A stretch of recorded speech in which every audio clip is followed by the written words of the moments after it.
On this week's program of MotorFX, we're at Monterey Park in Hobsonville, Auckland, having a look at a collection of around 50 exhibits, magnificent motor vehicles dating back to 1908, the two oldest cars in the collection, right through to a modern-day classic from the 80s. There's also Miniature World and Model World here. We'll take a look at those in future episodes. But join me as we take a look at two very special cars today. The 1922 Packard Twin Six. When the Packard introduced the first production V8 car in May 1915, it placed them in the forefront of the luxury car market. The engine was designed by Jesse G. Vincent, a remarkable engineer who became Packard's chief engineer within months of joining the design department. An average of 100 cars were produced every week.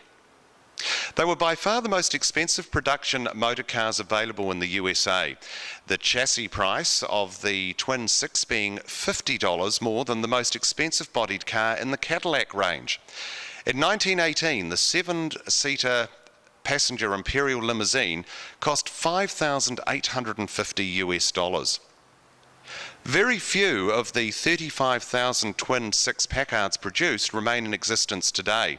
This particular example is unique in that it's in its original form. Even the internal components of the muffler were found to be as new and continue to provide almost silent running. Our seven-passenger Tourer is the first of two Twin Sixes imported from Texas for full restoration in the workshop here. To date, over 8,000 hours have been put into the meticulous rebuild, and when completed, will be an example of the best workmanship available. The 3-speed gearbox is almost superfluous, as the car will accelerate from 3 miles per hour, that's 5 kilometres, in top gear without hesitation. Here we are next to a 1909 Maxwell Runabout 14 horsepower model LD. The full electric springs front and rear, and the cost of this 100 years ago was $825 US. Perfectly simple, simply perfect. That was the slogan of the Maxwell company and dates from 1904. The wheelbase is 84 inches, it has wheels 30 inches, the tyres are 30 by 3 by ½ inch. The car was advertised as a powerful and speedy car suitable for doctors, lawyers, contractors, businessmen and sales reps. This particular car was a rust-free Californian car. It was restored by a 70-year-old retired engineer in 1978 in a 5,000 square foot computerized workshop in an outer suburb of San Francisco. Most remarkable feature, unlike most restored veteran cars, is that this one still has the original steel body springs and brass accessories. Most veteran car restorations have replica bodies, as they've long since rusted away. In fact, if you look at this vehicle here, a 1911 Cadillac, this is pre-restoration. When the vehicle arrived in the collection around 18 years ago, it arrived on a purpose-built trailer. After the restoration, it clearly didn't need the trailer, it's a runner. Several months ago, the trailer was pulled out from behind the shed, and unfortunately it fell apart. It had deteriorated with the time and weather, unlike the vehicle that it had helped bring in here.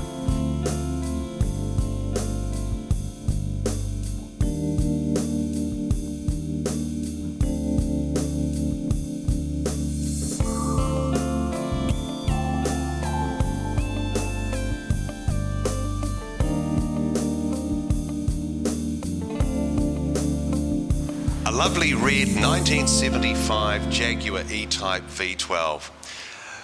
Often easy to say that this is a person of certain age's ultimate dream, but I think the E-Type Jaguar covers a variety of ages. Everybody has wanted to own one. This is one of the last officially imported vehicles by the dealer agent in 1975, one of 3 that came in on the last shipment. And Mike, a car that you're very, very passionate about, what makes this vehicle special? Well, its lines are just classic, and it's ageless, and it's the one car that's always been regarded as being dreams of many. Certainly has been. It's a car that looks good with the hood up, the hood down, but I would think this is a car clearly that has the hood down most of the time you're driving it. Oh, I think it looks a lot better. Any car looks a lot better without the hood up. And it's a roadster like this, there's only one place for it, and that's tucked away down the back. They claim the performance when the vehicle was new, it could do the standing 0 to 100k in just over 6 seconds, 6.4 seconds, and the standing quarter mile in 14.2. Here we are 35 years on. Is it still as quick? Oh, I'd imagine it would be still as quick, but it has a reputation of being exaggerated upon by the manufacturers to an extent by 3 or 4 miles per hour. The licence, that's their licence. That's correct, yes, but it was the 150 mile an hour barrier was the big one that most manufacturers of this type of vehicle were trying to achieve, and Jaguar, I think, got very close to it for an off-the-line vehicle. I think their official claim speed was 146 miles an hour, so they were just about there. Just about, yes, not quite, but close enough. I would think today, should we find the appropriate closed private road to drive on, I think getting that, because of course 146 miles an hour, that's around 235 kilometres an hour, isn't it? So I think anything over 160k would be exhilarating enough, a vehicle this age on an open road.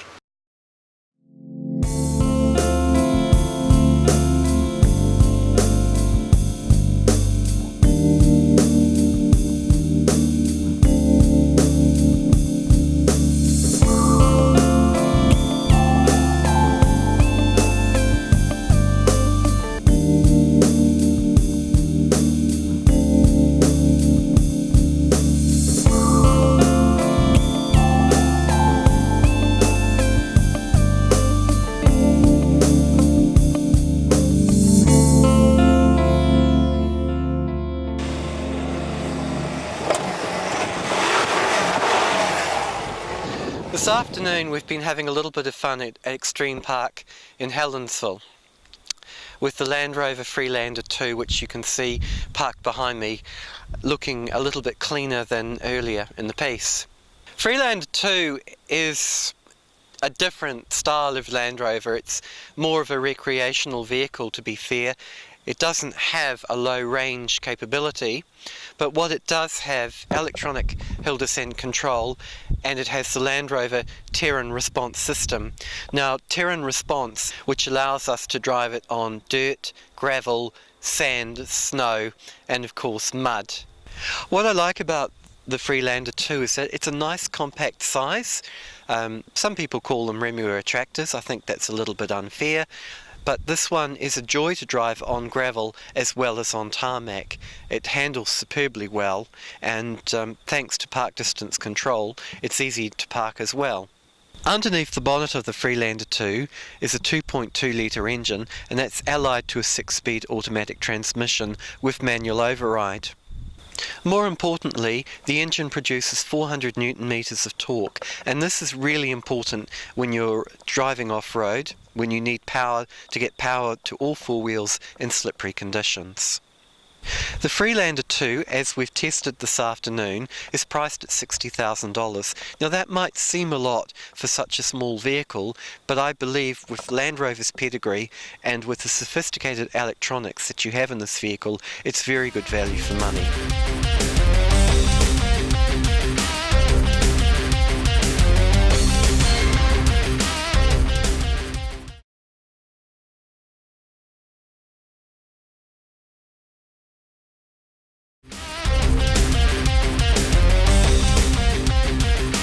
Good afternoon, welcome back to MotorFX. I'm Robert Barry, and today we have a very special guest, the CEO of Hampton Downs, Mr. Tony Roberts. Tony, welcome to MotorFX, and thank you for inviting us to Hampton Downs. Thank you. Thanks, Robert. I notice we've got the clay behind us. When did you start the project? When did Hampton Downs, the vision for Hampton Downs, when did that happen? We really started to look around about 10 to 15 years ago, and we went north of Auckland, had a look at Copper and Helensville, and we ended up coming down the Waikato, North Waikato, about 2001, around 2000, and we saw it as a really good spot to be in, because up north we were running into problems with all the 10-acre block people, the NIMBYs, as you say, the NIMBYs, not in my backyard. And although a lot of people thought it was a good idea, we could see that it was going to be quite hard to get things done.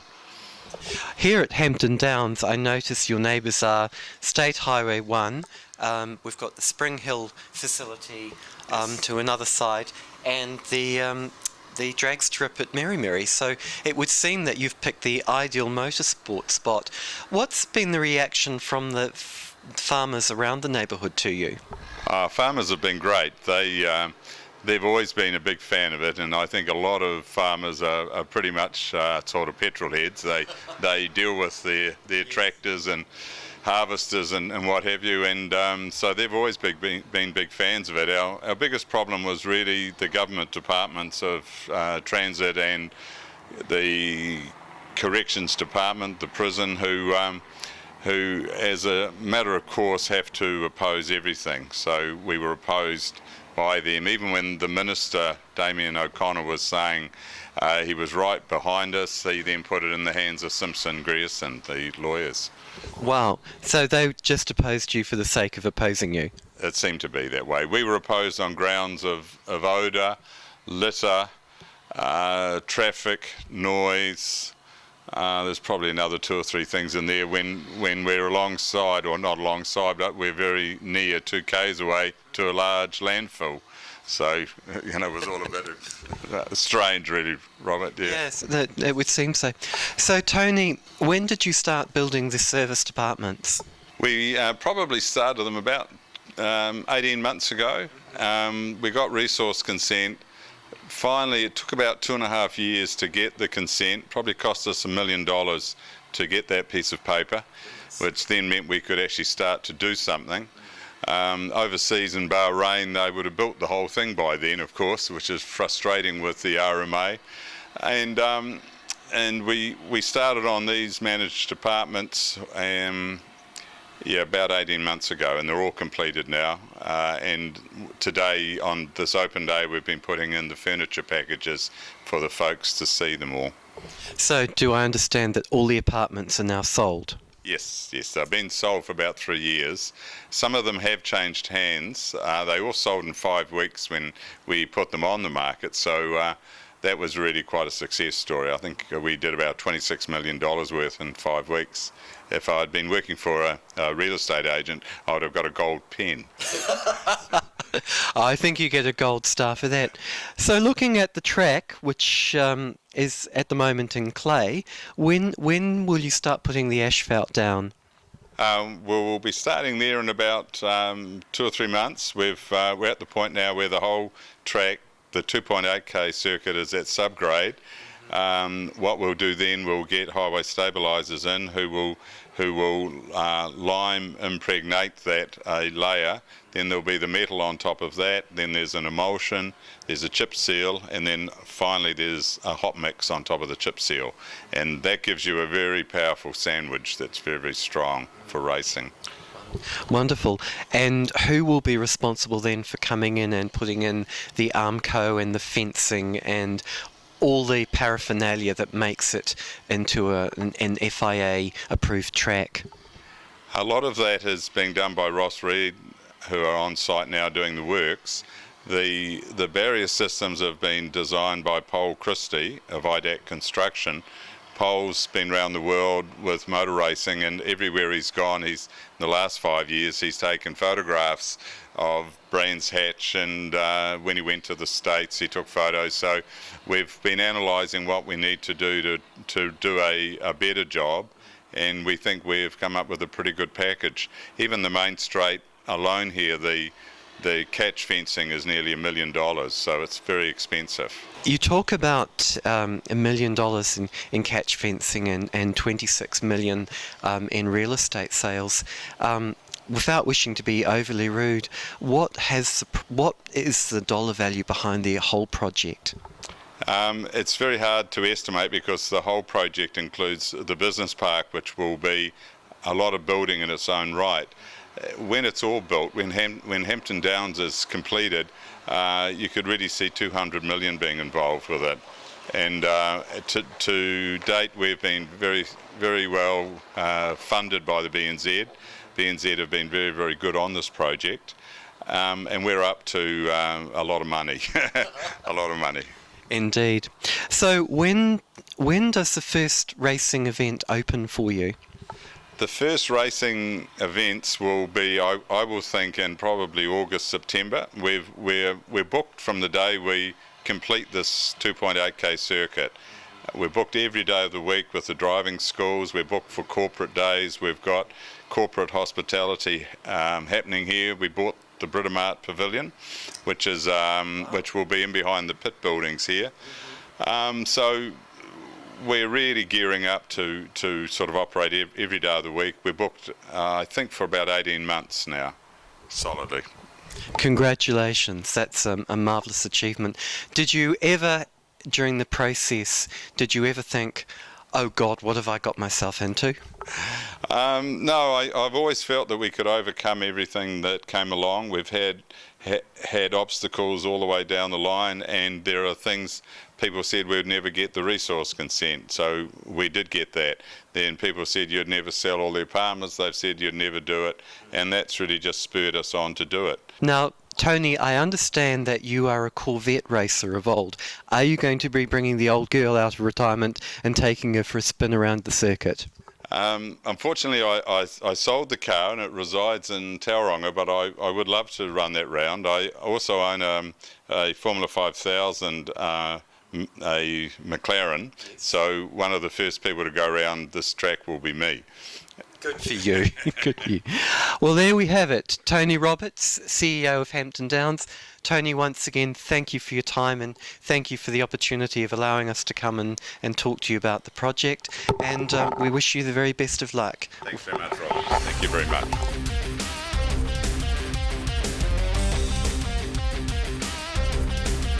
Well, here we are where it all began 8 weeks ago, Robert. Hard to believe the time's gone so quickly. Sitting with the MotorFX Mini, and where's the Jag? I'm afraid we had to give it back, Russell.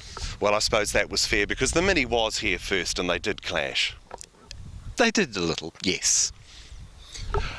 8 weeks and so much that we've covered. We've been to Pukekohe, the historic motor racing. We've been out to Motat, taking a look at whatever the steam. It was the galaxy of cars at Motat, where, Russell, you went for a ride on the steam car, if I remember rightly. Yeah, 1899 steam car. I can hand on heart say it's clearly the oldest car I've ever travelled on. A very interesting character. In fact, speaking of characters, there was Roger Anderson in the Porsches. Yes, you can't turn the clock back, as Roger said. Andrew Anderson and the V8 team out at Kimu at their fabulous workshop. A great group of guys, and you can see why Andrew's doing so well in the V8 championships. Some of the cars we had a look at: the Mazda MX-5, the Mazda 6, the Toyota RAV, the Mitsubishi Rally articles last week, that fantastic Lexus, the IS250 Limited. I was amazed that such a small compact vehicle could be such a luxurious and well-priced vehicle. That was truly a neat car to drive. Some of the characters: Johnny Reed, interesting time with Johnny Reed and the new Ferrari-powered A1GP car. Ashley Blewett, an up-and-coming saloon car champion in the BMW 320i. Kenny Smith, he was a great guy. He was. And Bob with his Heron out at Pukekohe Classic Racing again. He went on to have a great day, which was good news. Amazing for a 70-year-old bloke. He did really well. In fact, as you would say, he was 71. Was he? He was 71. And speaking of amazing older blokes, Mr. Shaw and that Model T. And the Chev. Out at Kimu. I know that I said this at every event we were at. One of the things that really stood out for me was the never-ending supply of classic vehicles that people have got tucked away in their garages. I remember saying at MOTAT that it seems to be the hardcore 20 or 30 vehicles that we see at most events. Then there's the other 200 or 300 that turn up for that particular event, whether it be the historic racing, the concourse at LSD. That was incredible, the amount of man hours that had gone into the preparation of all those fantastic vehicles. A lot of passion and a lot of money that has been put into vehicles, and we just keep finding them everywhere we go. We do indeed, Russell, and what particularly stood out for me, and especially at Ellerslie, was Graham Lister and his 356 and all his colleagues from the Porsche Club. The most amazing display and the biggest collection of Porsches that I have ever seen. In fact, I think the standout there, 60 cars, 6 rows, 10 in each, and it would be a car dealer yard place setter guy's envy looking at that. Everything was in absolutely pristine condition. Everything was lined up with the right hand side mirrors. And again, the Porsche guys, absolute passion and devotion. And when it came to the, they had one of their cars in the final competition, and just watching how they all mobiled up to the display ring, and there's 4 or 5 guys cleaning an absolutely pristine, I thought, car, but they weren't happy. There were still more things to be done. And we also met some other interesting characters, especially Sven Erik Bergendahl, aka Svempa, who built what must be the world's only topless truck, the big Scania that we saw down in Hamilton. Amazing, 1,000 brake horsepower, 0 to 100k in 5.5 seconds, and an amazing, as you saw in our program last week, that fantastic Perspex floor, so that our camera crew were able to film the vehicle moving and how everything goes together. And again, an amazing sensation being in something so big. Forget about the left-hand drive, but the roof was gone, the windscreen was low, it was very, very sporty, but you happen to be 2 metres off the ground. Great vehicle. And again, another guy with great passion. He was in his early 70s as well, and clearly I don't think there was really a figure on the budget. That just kept going until he got what he wanted. Yeah, pretty much. And he did share, and I don't think we shared with you on one of our outtakes, that fabulous tyres on the back, and he can get on average 23 to 25 skids, big burnouts, out of each set of 4 tyres on the back. So I'm not quite sure who the tyre sponsors is, but I'm sure there's got to be someone involved with that. Well, I suppose it's probably time. Goodbyes are such a sad thing, but 8 weeks, it's been fun. It's been a lot of fun being with you in your living room. I hope you've enjoyed the program. I hope you've enjoyed what we've covered. And look, I'm sure you will enjoy what's coming up next time. Thanks from Robert and myself, Russell Fleming. It's been fun. We'll see you next time on MotorFX.